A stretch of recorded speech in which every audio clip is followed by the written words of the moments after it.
مجھے بڑا برا بھلا کہا گیا، ہر چیز طالبان خان کہا گیا، کیونکہ لوگوں کو تو سمجھ ہی نہیں تھی کیا ہو رہا ہے۔ ہمارے اکثر زیادہ تر تو خیر پختونخوا کے اندر لوگ جو تھے ہمارے، وہاں لوگوں کو نہیں سمجھ آ رہی تھی اس فنومنا کی، کیونکہ میں نے سارا قبائلی علاقہ پھرا ہوا تھا، ایک کتاب بھی لکھی ہوئی تھی، تو مجھے تو پتا تھا کیا ہو رہا ہے۔ تو میں ادھر امریکہ، کیونکہ افغانستان کی تاریخ پڑھی ہوئی تھی، وہاں بھی پولیٹیکل سولوشن نہیں تھی، صرف پولیٹیکل سولوشن تھی، ملٹری سولوشن نہیں تھی۔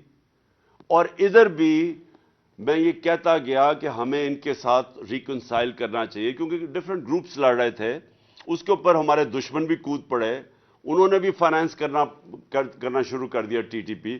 جب ایک دفعہ موقع مل گیا، ایک دفعہ جب آپ اپنے ملک کے اندر، جب آپ ایک گندا پانی کھڑا ہونے کی اجازت دیتے ہو تو مچھر آ جاتے ہیں اس کے اندر، ہر کوئی کود پڑتا ہے اس میں۔ ہمیں یہ موقع ہی نہیں دینا چاہیے تھا اگر ہم نیوٹرل ہوتے۔ اب جب افغانستان کے اندر چینج آیا تو ہمیں سب کو پتا ہونا چاہیے کہ جب اگست پچھلے سال، جب افغانستان میں، یعنی 2021 میں، جب طالبان، جب امریکہ نے چھوڑ کے گیا افغانستان، تو وہ ایک سنہری موقع تھا پاکستان کے لیے۔ کیوں؟ وہ کیوں تھا؟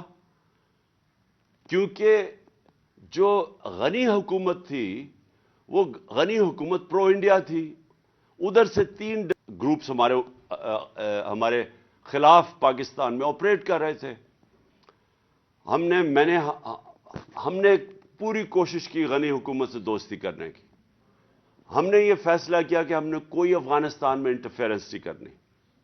ہم نے یہ فیصلہ کیا کہ جو ہماری پرانی پالیسیز تھیں افغانستان میں، جدھر ہم بیک کرتے تھے کئی گروپس کو، ہم نے یہ فیصلہ کیا کہ افغانستان کے لوگ اپنے خود فیصلے کریں، ہم نے کوئی انٹرفیئرنس نہیں کرنی۔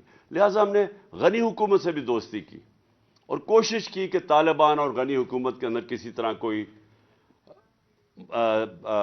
پولیٹیکل سولوشن نکلا ہے۔ تو جب وہ طالبان کی حکومت آئی تو یہ پہلی دفعہ ایک ایسی حکومت آئی جو پرو پاکستان تھی۔ ہمارے ان سے تعلقات تھے، کیونکہ ہم نے ان کی امریکن سے بھی اور غنی حکومت سے بھی، پاکستان نے فیسیلیٹیٹ کی تھی ٹاکس۔ تو جب ان کی حکومت آئی تو یہ سنہری موقع تھا کہ جو ٹی ٹی پی افغانستان میں چلی گئی تھی، اور نمبر ہے ان کا کوئی 30-35 ہزار سے 40 ہزار ٹوٹل تھے، جس میں سے لڑنے والے 5 سے 7 ہزار تھے، یہ ہمیں آئی ایس آئی کی رپورٹس تھیں۔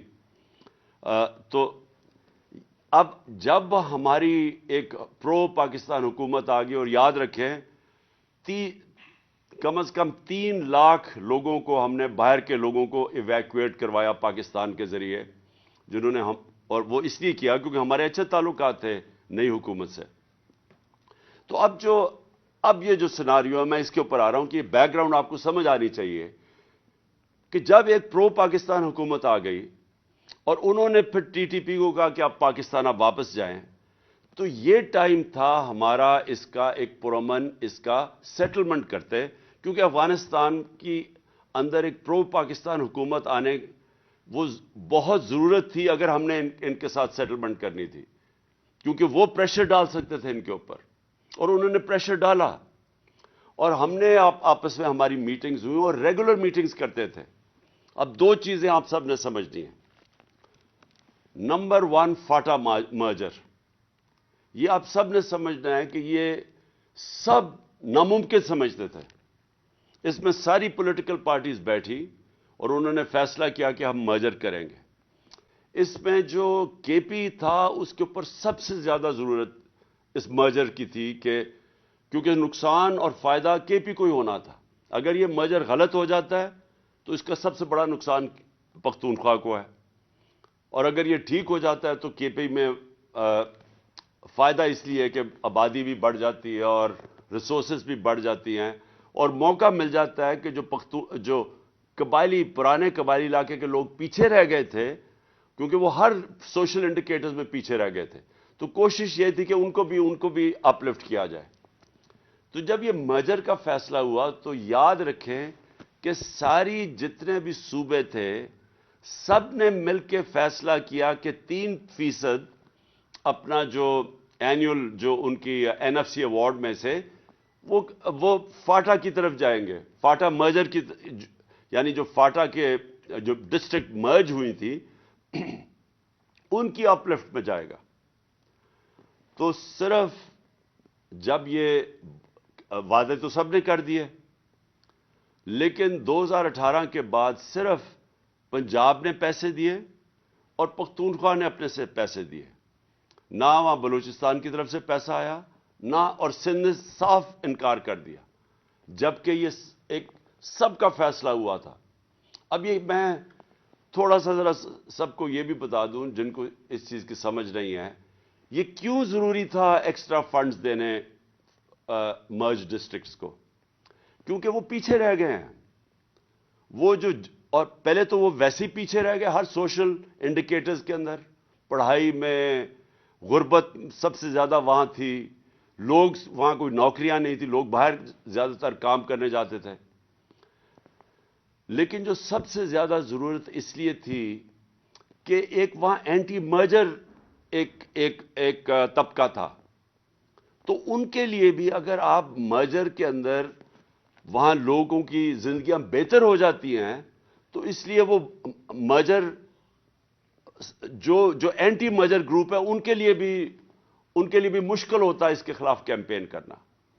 اور کیونکہ وار آن ٹیرر کے اندر سب سے زیادہ نقصان قبائلی علاقے میں یا مرج ڈسٹرکٹس میں ہوا تھا، اس لیے بھی پیسہ خرچ کرنا بڑا ضروری تھا.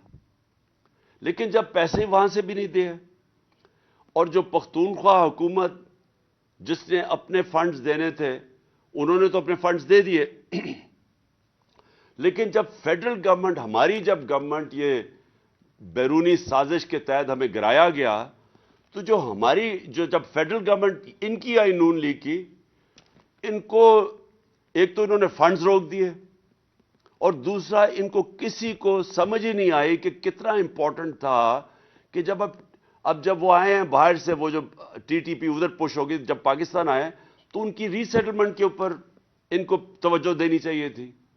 ہم نے نیشنل سیکیورٹی کونسل کی میٹنگ میں خاص طور پہ پلان کیا کہ ایک تو ہم نے فاٹا کے اوپر ہم نے ایکسٹرا فنڈز دینے ہیں کیونکہ بڑا ضروری ہے. تباہی تو ابھی بھی اثرات ہیں تباہی کے، وار آن ٹیرر کے. لیکن دوسرا ان کی ری سیٹلمنٹ پہ ہم نے پیسہ خرچ کرنا تھا. اب یہ جتنے بھی 30 سے 40 ہزار یا 45 ہزار لوگ جو واپس آ رہے ہیں، جن میں سے 5 سے 7 ہزار فائٹر ہیں، ان کو ری سیٹل کرنا تھا ہم نے وہاں. اور یہ سب کو پتا تھا بڑا مشکل ہے. ہمارے جو KP کے لوگ ہیں جو ملاکنڈ میں خاص طور پہ، انہوں نے بتایا ہمیں کہ وہاں ان کی دشمنیاں ہو گئی ہیں، وہاں کوئی قتل ہے، یہ جب واپس آئیں گے مشکلیں پڑیں گی، وہ سب پتا تھا. لیکن کیا کرتے ہیں، 30-40 ہزار لوگ تو کہیں نہیں، آپ ان کو افغانستان میں تو نہیں وہ رکھنا چاہتے تھے، تو انہوں نے آنا تو واپس ہی تھا. لیکن یہ ٹائم تھا ان کو توجہ دینے کا وہاں.